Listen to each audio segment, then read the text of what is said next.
What's up, YouTube? T-Movies here with the final season of Netflix's The Ranch premiering this week. Since it of course stars return star Ashton Kutcher, I decided to just go ahead and do my 10 favorite Ashton Kutcher projects. Now I'm doing projects instead of just straight up films because he has a pretty cool TV career as well. I mean, he got a big break as a TV actor, and also with that being said, here are my top 10 favorite Ashton Kutcher projects. Alright. Coming in at number 10, might be a bit of an unpopular opinion, but I don't care what you say, what's unpopular or not. And that's pretty much a ensemble film that he was part of called Valentine's Day, which was directed by the late Gary Marshall, and featured a really great cast. I mean, Ashton Kutcher starred in this alongside Jennifer Garner, Anne Hathaway, Jessica Alba, Shirley MacLaine, Emma Roberts, Queen Latifah. You had Jamie Foxx in this, Jessica Biel, Topher Grace, also from who Ashton Kutcher had worked with before. Anyway, Valentine's Day, lots of people do not like Gary Marshall's holiday films like Valentine's Day or New Year's Eve. I kind of got a kick out of both Valentine's Day, and I also got a kick out of New Year's Eve. I know that's unpopular to say as well. But, yeah, and, What's up, bro?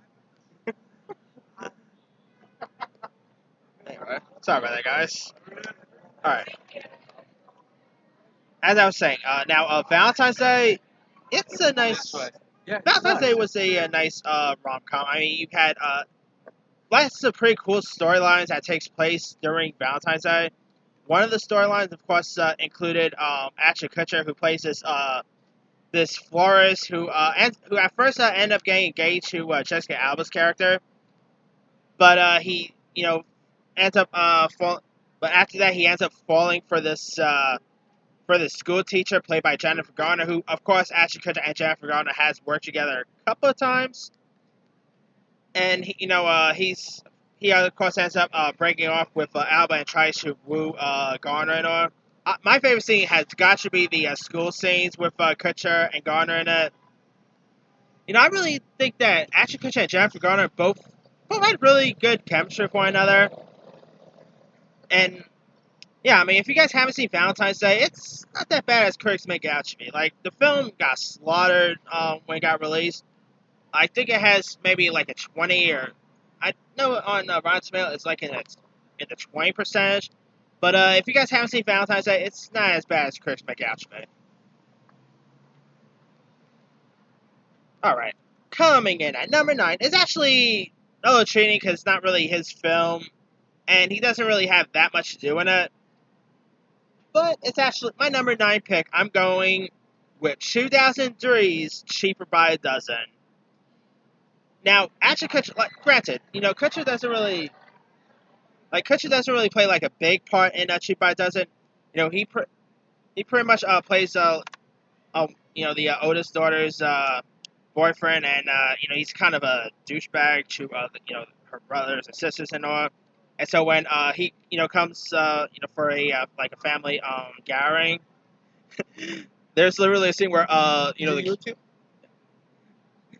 there's pretty much like a Just kidding. good. Anyway, I'm sorry. You're good. Anyway, in Cheap by as I was saying, in Cheap by a Dozen, the Baker family, they kind of torture Ashton Kutcher's character by putting meat in Ashton Kutcher's pants and all, and the dog of course comes out and pretty much goes pretty much eats, not really eats it, but trying to take the meat out from it. I'm not going to show any details, but if you guys seen Cheap by a Dozen, you know what I'm talking about. But I mean, I'll be for real. He kind of had what coming to him, because Ashton Kutcher's character was kind of a douchebag in this. And I mean, I'm kind of glad that I'm really glad that the daughter did not decide to be with the guy in first part 2. But Kutcher was still pretty good. I mean, you even had, not too much, you also had Tom Welling was in Cheap by a Dozen. You had Supernatural dude, Jared Padalecki was also in this. They're pretty good supporting players. But yeah, if you guys haven't seen Cheap by a Dozen yet with Steve Martin and all, it's really funny. All right, coming in at number 8, this is actually going to be unpopular because lots of people not like this season. But my number 8 is going to be when he pretty much replaced Charlie Sheen on Two and a Half Men. Now I know lots of people really, because of course Charlie Sheen ended up getting fired off of Two and a Half Men, but Kutcher ended up replacing him. Lots of people really hated that. I mean, yeah, they hated that part with a passion. But I mean, Charlie Sheen had it coming. You don't do stupid stuff and then expect to come back to TV. I mean, that's something you don't do. But I quite got a kick out of Ashton Kutcher on Two and a Half Men. Like when Kutcher appeared on Two and a Half Men, he had, like I say, he ended up replacing Charlie Sheen as because Charlie Sheen's character, Charlie Harper, ends up getting killed off, and so he ends up getting replaced by Ashton Kutcher's character, who's kind of like this divorced internet billionaire named Walter Smith, who ends up buying the house that Charlie used to own, and so now Walden is pretty much there with Charlie's brother Alan and the housekeeper Bertha and all. And of course, Walden's ex is played by anyway. Walden is of course played by Walden's ex-wife, I should say, is played by Judy Greer, who Judy Greer was awesome in this. But yeah, I quite liked Ashton Kutcher's Two and a Half Men part. I thought he was pretty funny in lots of the episodes. His chemistry with John Cryer was pretty good. I mean, it's a shame that Two and a Half Men didn't, like, when Ashton Kutcher was on, didn't last as long as you expect. But I still quite got a kick out of the show, so. Alright. Coming in at number 7 is Just Married. This is actually more of a guilty pleasure of mine. I quite got a kick out of Just Married. Now, Just Married is about these two lovebirds named Tom, played by Ashton Kutcher, and Sarah, played by the late Brittany Murphy, who are these two lovebirds from a different world. Like Ashton Kutcher's character Tom is like an average guy with a fondness. He loves like beer and all, and he also works for a low-level job. While Brittany Murphy's Sarah character is a aspiring writer from a wealthy family and all. And so they end up meeting together and end up. Let's go to the bar. Next song. Oh, thank you. I'm saying, what's happening? Thank you so much. Sorry about that, guys. Anyway, yeah, Just Married. It's a really nice little rom-com. I mean, I could be mistaken, but I think Ashton Kutcher and Brittany Murphy was like dating at the time. I'm trying to. Yeah, I remember watching that Brittany Murphy story, and it showed that Ashton Kutcher and Brittany Murphy were an item together. So yeah, and of course in this, Tom and Sarah, ends up pretty much trying to get married, but their parents are like disapproval and all. So and so you got Sarah's ex-boyfriend named Peter, played by Christian Kane, who pretty much is it's not really, it's kind of a douchebag here, and she's trying to tear the two apart and all. And yeah, Just Married, it's not that great of a film, but I quite get a kick out of it. I mean, it's directed by Sean Levy, who I thought did a pretty decent job at directing. Christian Kane was pretty good in this. I liked the romantic chemistry between Ashton Kutcher and Brittany Murphy. I mean, if you guys never seen Just Married by now, it's really good. Like, not great, but not that bad. Alright. Coming in at number 6 is going to be Guess Who. Now, this is kind of is similar to that Sidney Poitier classic Guess Who's Coming to Dinner.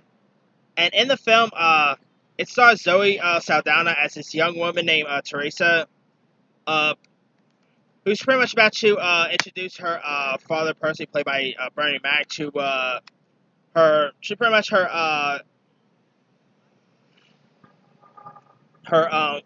fiance, because she's engaged.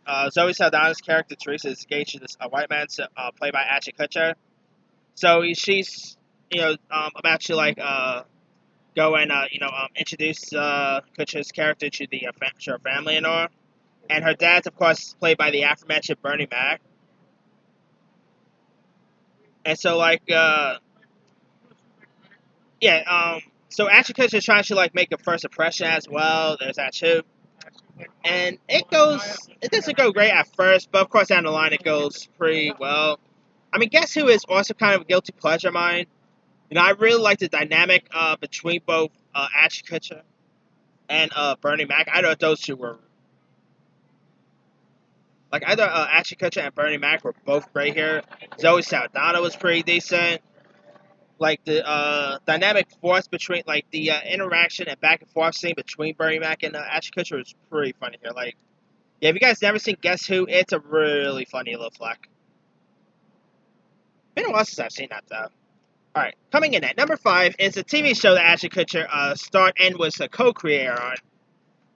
And that is, of course, Punk'd. Of course, Punk was a MTV show, and it was like it was actually a prank reality show where Ashton Kutcher, of course, pranks lots of high-time celebrities, including, like celebrities that Ashton Kutcher ended up pranking on this included people like Katie Holmes, Nick Lachey, Halle Berry, Justin Timberlake, Zach Braff, Hugh Jackman, Beyonce, and loads of others. I mean, yeah, I quite got kicked out of Punk'd.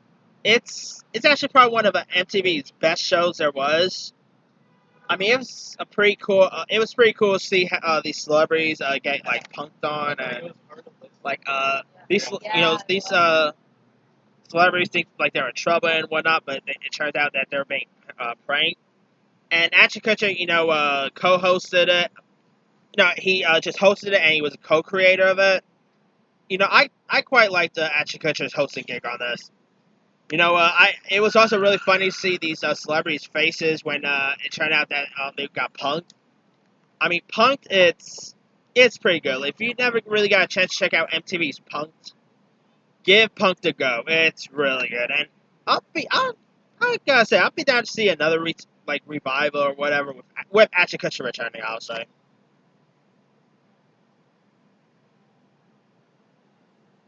Alright, coming in at number 4 is going to be No Strings Attached, which stars Ashton Kutcher and Natalie Portman as these two lifelong friends named Natalie Portman plays the girl Emma, while Ashton Kutcher plays her best friend Adam, played by and they end up taking their relationship to the next level, and instead of falling head over heel for each other, they decide to have mainly friends with benefits. Yeah. And throughout the whole film, gotta know if they're really gonna try to be intimate or really be in a relationship it's a really nice little film. I mean, No Strings Attached, I think got really overlooked when it got released. Reason why it got overlooked because the same year that No Strings Attached got released, there was another Friends with Benefits based movie that got released in the same year, and that was Friends with Benefits, which, fun enough, had Mila Kunis, who, if you guys know, her and Ashton Kutcher are together, and they have a kid together. So, and they were on That 70s Show together. So there's that. But yeah, No Strings Attached, I really got kicked out of. It's a nice little rom-com. I really like the dynamic chemistry with Portman and Kutcher. They were both really great on this show together. I mean, it was also directed by the guy who gave us Ghostbusters, Ira Reitman. You also had Kevin Kline was in this. Really nice little rom-com. I mean, if you guys never had a chance to check out No Strings Attached, go give No Strings Attached a go. It's a really good one.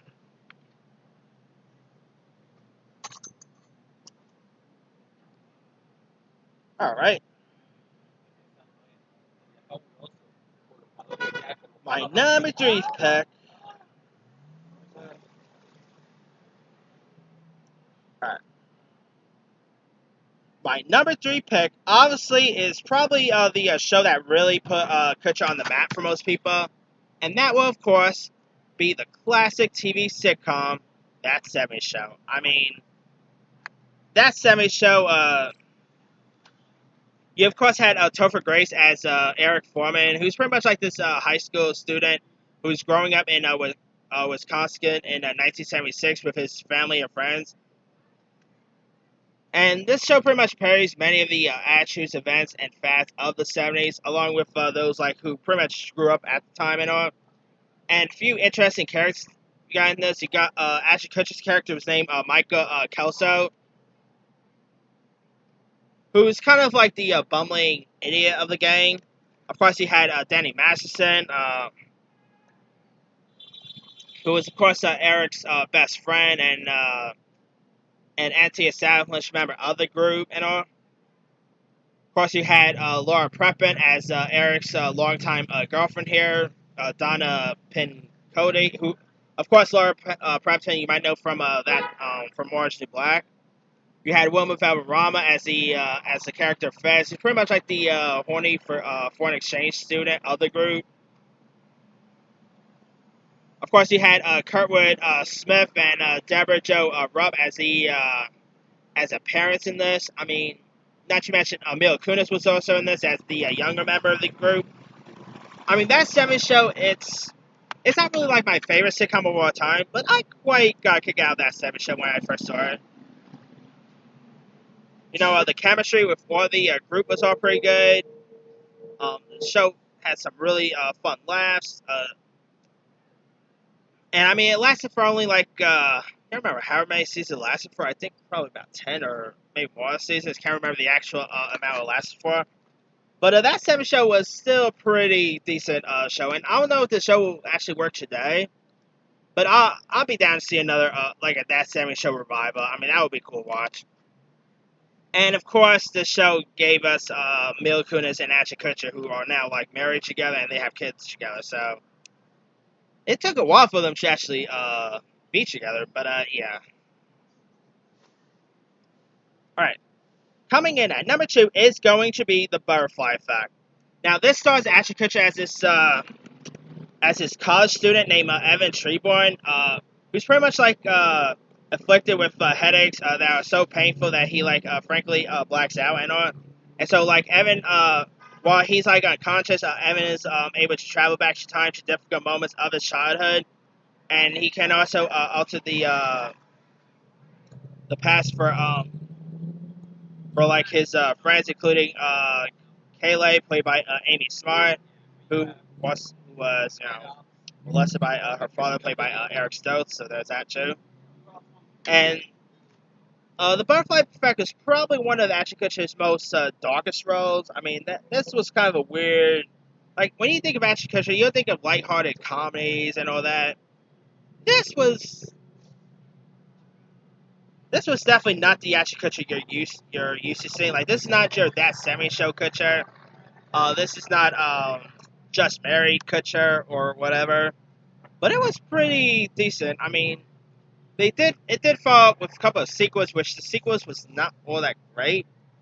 But the first Butterfly Effect was really decent. If you guys never seen The Butterfly Effect by now, it's a really weird film. Alright, now the best Ashton Kutcher movie of all time, in my opinion, goes to Dude, Where's My Car? I mean, Dude, Where's My Car? It's kind of dumb, but it's really hilarious. You know, it got released in 2000. I mean, crazy to think that the movie is 19 years old, and next year it's going to be 20 years old. Crazy to think about that. But I mean, it's of course about these two stoners, played by named Jesse, played by Kutcher, and Chester, played by Sean William Scott, who are like these stoners who end up waking up after pretty much after like a long night and all, and they end up discovering that their car has pretty much went missing, so they gotta try to find out who took the car and all, and not to mention they also got presents for they also forgot their presents for their girlfriends, played by Jennifer Garner, again with Jennifer Garner, and Marla Skololoff. And so, like, they go to crazy adventures, like, including,